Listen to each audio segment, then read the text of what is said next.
సంకపల్లి గ్రామ సర్పంచ్గా నేను మీ ముందుకు వస్తున్నా. ఉంగరం గుర్తుకు మీ అమూల్యమైన ఓటు వేసి నన్ను భారీ మెజార్టీతో గెలిపించాలని సంకపల్లి ప్రజలకు నేను శిరస్సు వంచి నమస్కారం చేస్తున్నా. మన సంకపల్లిలో సమస్యలు బాగా ఉన్నాయి. 45 ఏళ్ళ సమస్యలు ఏమే కానీ 18 సంవత్సరాల నిన్న అమ్మాయి యువకులకు ప్యాకేజీ రాకుంటున్నది. కొన్ని ఇంకా కొత్తగా R&R ప్యాకేజ్ ఓల్డేజ్ ముసలి వాళ్ళకు కొత్త ప్యాకేజీ రాలేదు. దాని గురించి అన్ని సమస్యల గురించి మన దేవాలయాలను శివాలయం, హనుమాన్ టెంపుల్, ఇంకా అదేవిధంగా వేరే టెంపుల్ అన్ని పోచమ్మ గుడి నేను కట్టిస్తాను చెప్పని హామీ ఇస్తున్నా.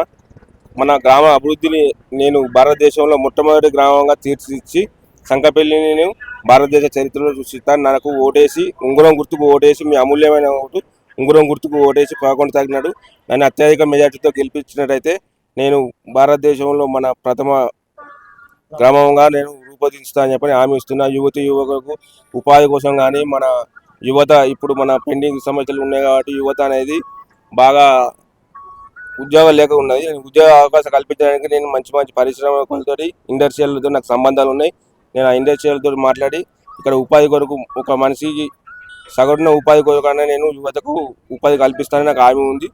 నాకు తెలిసిన పరిచయాల ద్వారా నేను యువతకు నేను మంచి ఉద్యోగ అవకాశాలు కల్పిస్తానని చెప్పని నాకు తెలుసు. అందుకోసం నాకు నా ఉంగరం గుర్తు మీద ఓటేసి అమూల్యమైన ఓటేసి మీరు నన్ను భారీ మెజార్టీతో గెలిపిస్తే నేను నాకు అమ్మ నాన్న చేసిన సేవలు ఉన్నాయి. ఇంతకుముందు మంచినీటి సౌకర్యం కోసం బాయి తవ్వించినాం.